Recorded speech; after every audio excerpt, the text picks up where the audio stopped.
நிறைய நாள் ஆயிட்டு அழுதுருக்கேன் ஆக்சுவலா. இந்த புள்ளைய நீங்க விட்டுறவே கூடாது, தங்கது. அனைவருக்கும் கோபிநாத்தின் அன்பு வணக்கம். வணக்கம் சார். வணக்கம். கேமரா அங்க. வணக்கம் வணக்கம். குடும்பத்தை தனி ஆளாக நின்று பொருளாதார ரீதியாக பார்த்துக் கொள்ளுகிற பெண்கள் ஒரு பக்கம், அவங்க குடும்பத்தை சேர்ந்தவர்கள் இந்த பக்கம். நான் முதல்ல இந்த பக்கத்துல இருந்து பாரு. நீங்க தள்ளி போட்டுக்கொண்டே இருக்கும், உங்களுக்கான ஒரு செலவு இருக்கும், ஒரு ஆசை இருக்கும். அது என்னது? இவ்வளவு நாளா என் மனசுக்குள்ள இருக்க விஷயத்தை யாருக்கிட்டயாச்சும் சொல்லணும்னு நினைச்சேன். அதுக்கு ஒரு நல்ல வாய்ப்பு கிடைச்சிருக்கு. உங்ககிட்டயே சொல்றேன். உட்கார். எனக்கு மொபைல் வாங்கணும்னு ஒரு பாஸ்ட் 2 இயர்ஸாவே தாட் ப்ராசஸ் இருந்துட்டே இருக்கு. சேம் டைம் என் தங்கச்சிக்குமே மொபைல் வாங்கணும். அப்படியா? Very interesting. 2 இயர்ஸாவே நான் வாங்கணும்னு நினைச்சிட்டு இருக்கேன். ஆனா இது வரைக்கும் எனக்கு வாங்கணும்னு மனசு வந்ததே கிடையாது. என் மொபைல் பாத்தீங்கன்னாலே தெரியும், டிஸ்பிளே உடைஞ்சிருச்சு கீழே விழுந்து.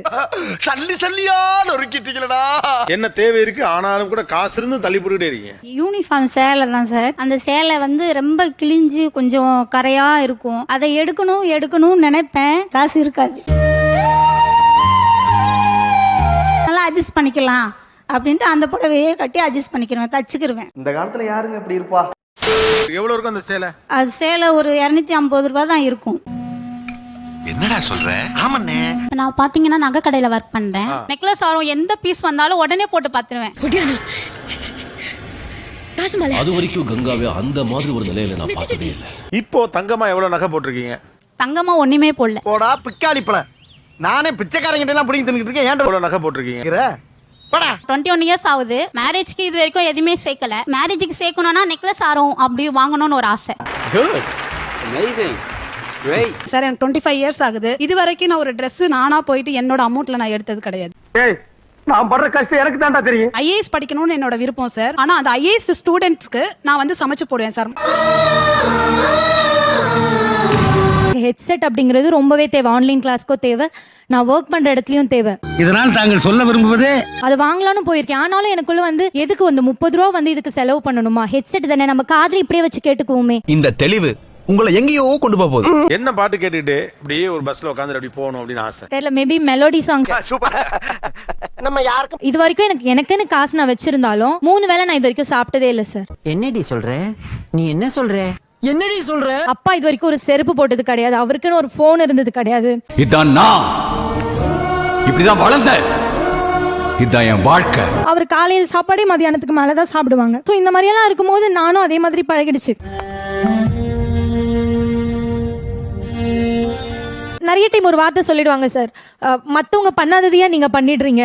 எப்பா டேய் போதும்டா. ஊர் உலகத்துல இருக்கிறவங்க எல்லாரும் தானே வேலைக்கு போறாங்க, நீ என்ன ரொம்ப இப்படி பண்ணிக்கிற அப்படின்னு சொல்லும் போது அப்ப நான் பட்ட வேதனை இருக்கே, அந்த வேதனை. என் கூட இருக்கிற பசங்க எல்லாம் வந்து சினிமாக்கு போறாங்க, பீச்சுக்கு போறாங்க. ஆனா நான் வந்து என் தம்பி தங்கச்சிக்காக, என் அப்பா அம்மாவுக்காக நான் இப்ப வேலைக்கு போறேன்னா அது அவங்க புரிஞ்சுக்க மாட்டேங்கிறாங்க. மோசமான குடும்பமாடா நீங்க. எனக்கே இப்பதான் தெரியும். எல்லாரும் பண்றதுதான் அவங்களும் பண்றாங்க அப்படின்னு தான் நினைக்கிறீங்களா? வந்து இப்ப நான் என்ன உங்கள்கிட்ட சொல்றது? இப்ப நான் வந்து அவளுக்கு பொண்ணு மாதிரியும், அது வந்து எனக்கு அம்மா மாதிரியும் தான் சார். ஓஹோ. ஆமா.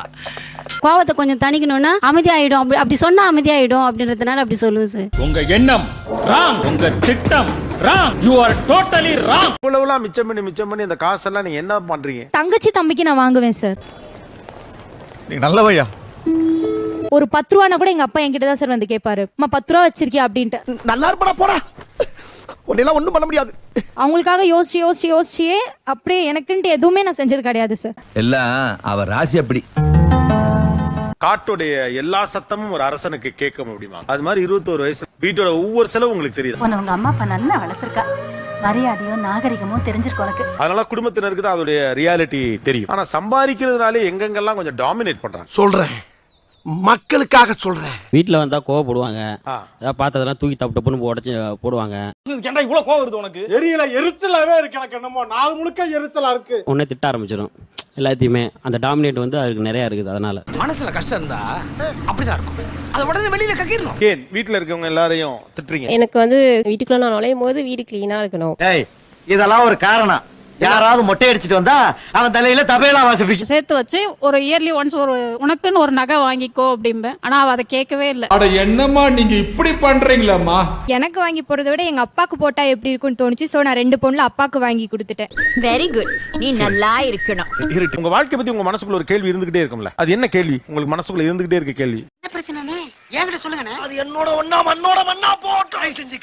எனக்கு ஃப்ரம் ஸ்கூலிங்ல இருந்தே ஒரு தாட் என்னன்னா, ஏன் எனக்கு இப்படி, எனக்கு மட்டும் ஏன் இப்படி. எனக்கு சரியா புரியல, கொஞ்சம் புரியுற மாதிரி சொல்லு ப்ளீஸ். ஒரு அப்பா வந்து பொண்ணு பக்கத்துல உட்காந்து பேசுறது, அவங்களுக்கு எதனா ஒண்ணு சொல்றது, இல்லம்மா இப்படி பண்ணக்கூடாது, கூட்டிட்டு வெளியில எங்கன்னா போறது, அப்படி நடக்கிற ஒரு சின்ன விஷயமே எனக்கு நடந்தது இல்ல.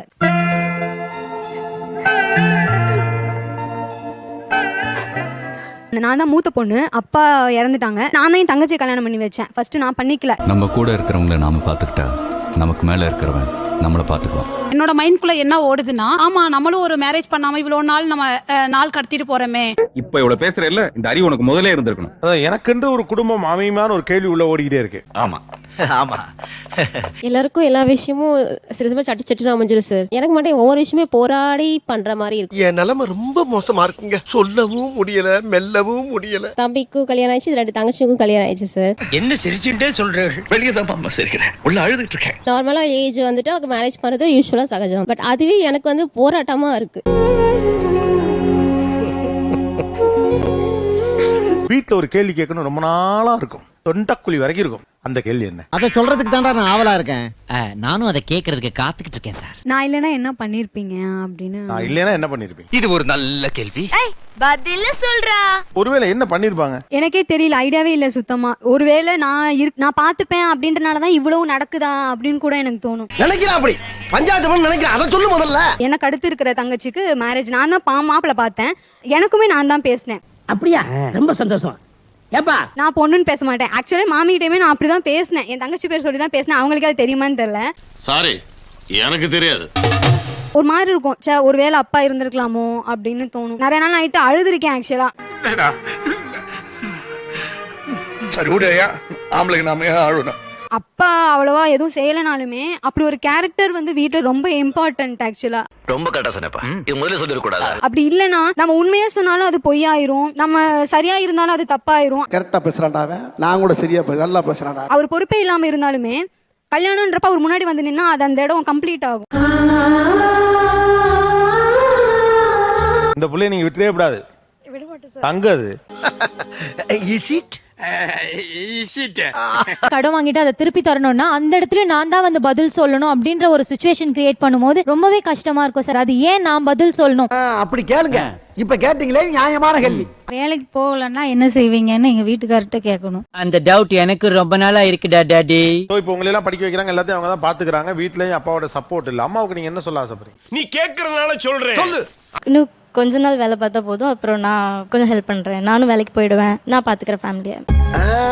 அது பொண்ணு, அதுக்கு இருக்க அறிவு உங்க 3 பேருக்கு இருக்கா? அவ சொல்லும் போது எனக்கு ஆறுதலா இருக்கு. அது அவங்க அப்பா சொன்னா இன்னும் நான் ரொம்ப சந்தோஷப்படுவேன். வாய்ப்பில்லை ராஜா, வாய்ப்பு. தம்பி வேற 2 பேரும் படிக்கிறாங்க. எனக்கு அடிக்கடி உடம்புக்கு முடியாம போகும். அப்படி போகும்போது நான் அவளை தான் சொல்லுவேன், தம்பியும் நீ தாம்மா பார்க்கணும். அந்த தாய் அவளும் பார்த்து அந்த புள்ளைய வளர்த்து ஆளாக்கி கொண்டு வந்து இந்த மாதிரி ஒரு இடத்துல உட்காரதுக்கானா. இப்போ இங்க இருக்கவங்க யாரெல்லாம் உங்க ஹேண்ட்பேக்ல தலைவலி மருந்து, மாத்திரை இதெல்லாம் வச்சிருக்கவங்க? எவ்ரிபாடி. பெரும்பாலும் ஒர்க்கிங் விமன் பேக்லாம் மேக்கப் ஐட்டம் வச்சிருப்பாங்க, ஒரு லிப்ஸ்டிக் ரெடியா வச்சிருப்பாங்க. இதெல்லாம் ஒரு பொது பிம்பம், பொது அடையாளம். நான் இங்க பேசிட்டு இருக்கேன், அங்க நீ போய் தலைவலி மாத்திரை வச்சிருக்காங்க, உடம்பு வலி மாத்திரை வச்சிருக்காங்க, பெயின் கில்லர் வச்சிருக்காங்க. நிறைய பிம்பங்கள் பேசும்போது தான் தெரிய வருது. தம்ம வலிச்சிட்டு துண்டு தூங்குற மாதிரி ஈஸின்னு நினைச்சியா? கஷ்டம்டா. அப்பா விவசாயம் பண்ணாதீங்க, வந்துருங்க இங்க அப்படின்னு நான் சொல்வான்னு அப்பா கேட்க மாட்டாங்க. கோடி ரூபா கொடுத்தாலும் சில விஷயங்களை நான் செய்ய மாட்டேன். அதுல முதல் விஷயம் இது. இப்போ நிலம் இருக்கு, ஆனா அது தரிசா கிடந்துச்சுன்னா ஊர்ல என்ன சொல்லுவாங்க? அதை ஏன் கேக்குறீங்க? அது ஒரு பெரிய காதல் கதை. சொல்லு. கையால ஆவாதவன் அது மாதிரி வேலை செஞ்சுப்பாங்க அப்படின்னு சொல்லுவாங்க. நம்மளுக்கு தரக்குறை தான் நினைப்பாங்க, மட்டமா பேசுவாங்க. அவன் கிடக்குறான்டா மயிராண்டி. அந்த ஊருக்காரவங்க தான் சார் கடன்காரனா இருக்கான் அப்படின்னு சொல்லி அதே ஊர் தானே சார் பேசுது. அப்ப கரெக்ட் தான். ஊர்ல இருக்கிறவங்க வாழ்ந்தாலும் பேசுவாங்க, தாழ்ந்தாலும் பேசுவாங்க. இப்படிதான்டா நிறைய பேர் இருக்காங்க.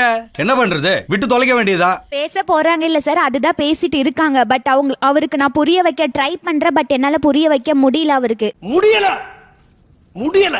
பக்கத்து வயக்காரங்க தப்பா பேசுவாங்கிறது மட்டும் இல்ல, ஒரு நிலத்தை தரிசா போட ஒரு மனுஷனுக்கு மனசு வராது. உங்கள மாதிரி மனுஷன்லாம் இருக்கனாலதான் கொஞ்சமாச்சும் மழை பெய்யுது. விவசாயமே பண்ண வேண்டாம், கூலி வேலைக்கு வாங்க, அதுவாது கையில ஏதாவது மிச்சமாகும்னு சொல்றது ஒரு அப்பாவிடம் இருந்து ஒரு மகளின் குரல் இல்ல, ஒரு அமைப்பின் குரல் இது. இதுக்கு தான் நீங்க பஞ்சாயத்துக்கு வேணுங்கிறது. கொக்கி போட்டுல பிடிக்கிறீங்க. 200 ரூபாய்க்கு என்னமா பண்ணுவீங்க? அதுவும் பெண் பிள்ளை, சென்னை மாதிரி ஒரு ஊர்ல இருக்கிறீங்க. அவ்வளவுக்கு கிரைண்டரா எனக்கு தேவை டிடர்ஜென்ட் சோப்பு, எண்ணெய், அப்புறம் குளிக்கிற சோப்பு. அது மட்டும் தான் சார் வாங்குவேன். யார் சாமி இவன் எங்கிருந்து வந்திருக்கான்? விவசாயிக்கு 10,000 ரூபாய் அனுப்புற படிச்ச பொண்ணினுடைய நிலையும் இதுதான். 10,000 பணத்தை வாங்கி விவசாயம் பண்ற அப்பாவின் நிலையும் அதுதான். நீ அழற அழுகாம என்னையா பண்ண? ஒரு மனுஷன் வாழ்க்கையில சோகம் இருக்கலாம், சோகமே வாழ்க்கையா இருந்தா அழுகாம என்னையா பண்ண முடியும்? பணத்தை அனுப்பி அப்பா கிட்ட கெட்ட பழக்கம்லாம் இருக்கு, அல்லது தப்பு தண்டா பண்றாரு, அல்லது குடும்பம் பொறுப்பா இல்லாம அந்த பணம் பத்தாம போனாலும் குடும்பம் நடக்காம போனாலும் அதுக்கு மனுஷங்க பொறுப்பு. சகல இந்த கேஸ்ல இதான் முக்கியமான பாயிண்ட். ஆனா விவசாயம் தான் பண்ணணும்னு அவ்வளவு பொறுப்போட ஒரு மனுஷன் விவசாயம் பண்ண போராடி விவசாயத்துக்கு பணத்தை நீங்க கொடுத்து நட்டப்பட்டா அதுக்கு இந்த சமூகம் பொறுப்புமா? நீ அழாத, சமூகம் அழுகுனது. எங்க அம்மால வேலை பார்க்க முடியாது, ஆனா அவங்க வேலை பார்க்கன்ற ஒரு சுச்சுவேஷன். என்னால வேலை பார்க்க முடியுது, பட் அவங்களால வேலை பார்க்காம என்னால வச்சிருக்க முடியல. உன் நிலைமை நினைச்சா ரொம்ப பிரதாபமா இருக்கடா மச்சான். சரிப்பா, அம்மாவை உட்கார வச்சு சாப்பாடு போடணும்னு ஆசை இருக்கு, ஆனா வேலை பார்க்காம இருக்க முடியல. அந்த நிலைமையில தான் இருக்கு. நாங்க பிறந்த பொறப்பு அப்படியா? பொறப்பு அப்படி இப்படி வாழ்க்கையில இப்படி நடந்துச்சு, அதை மாத்திக்கலாம் அப்படின்னு உங்களுக்கு ஒரு வாய்ப்பு கொடுத்தா நீங்க எதை மாத்திடுவீங்க? ஏன் இதை உனக்கு சொல்லி ஆகணுமா? சொல்லுங்களேன். சரி சொல்லி தொலைறேன். அப்படின்னா மேரேஜ் பண்ணாம இருந்திருப்பேன் சார். இது நம்ம லிஸ்ட்லயே இல்லையே. அடேங்கப்பா. 10 வருஷம் கழிச்சு பிறந்தேன் சார். ஒருவேளை டைம் லைன் அந்த மாதிரி இருந்ததுன்னா 10 வருஷத்துக்கு முன்னாடியே பிறந்திருப்பேன் சார். அப்படிங்களா? ரொம்ப சந்தோஷம். புறப்படலாங்களா? நிகழ்ச்சியில் கலந்து கொண்ட அனைவருக்கும் கோபிநாத் நெஞ்சார்ந்த நன்றிகள். மீண்டும் இன்னொரு சந்தர்ப்பத்தில் பேசலாம். நன்றி, வணக்கம். நன்றி நன்றி நன்றி. அடுத்த பஞ்சாயத்துல மீட் பண்ணுவோம்.